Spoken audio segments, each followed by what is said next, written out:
ஹிந்தி படித்தால் தான் காசு தருவேன் என்று சொன்னால் காசே தரவில்லை என்றாலும் தங்களால் அரசாங்கம் நடத்த முடியும் என திமுக மாநிலங்களவை உறுப்பினர் திருச்சி சிவா தெரிவித்தார்.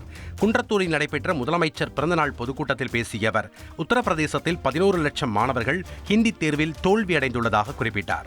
இந்தியை வெறுக்கிறோம், இந்தியை ஒழிக்கிறோம் என்பது அல்ல, அது எங்கள் எதிரி அல்ல.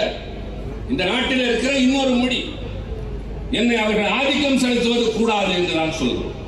இருக்கிற மாநிலங்களே உத்தரப்பிரதேசம் தான் தாய்மொழியை இந்தியாக கொண்ட ஒரு மாநிலம்.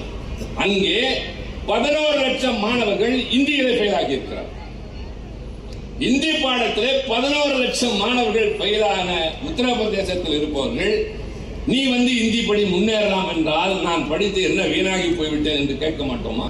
நீ இந்தி படித்தால் தான் உனக்கு காசு தருவேன் என்றால் நீ காசே தரவில்லை என்றாலும் எங்களால் அரசாங்கத்தை நடத்தும்.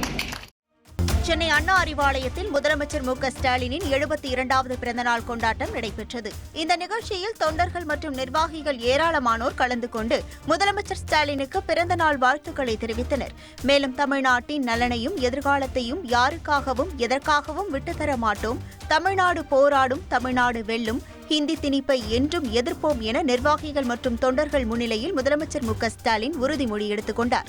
ஒரே இலக்கு தமிழ்நாட்டின் நலனையும் எதிர்காலத்தையும் யாருக்காகவும் எதற்காகவும் விட்டுத்தர மாட்டோம்.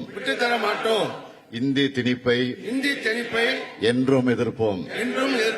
தமிழ்நாட்டின் உரிமைகளுக்காக ஒன்றுபட்டு போராடுவோம்.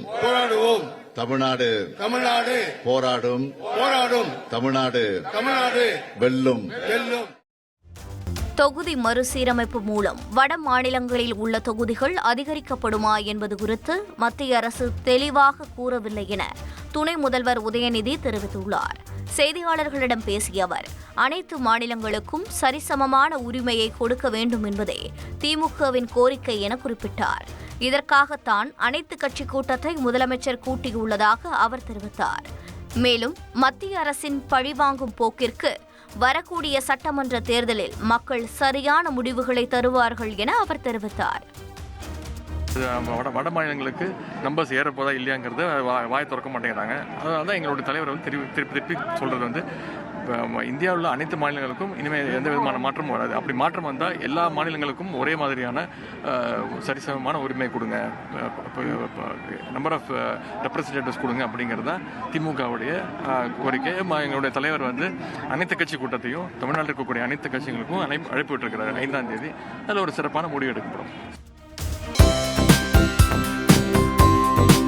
தந்தி டிவியை உங்கள் கேபிள் டிவி ஆபரேட்டரிடம் இலவசமாக கேட்டு பெறுங்கள்.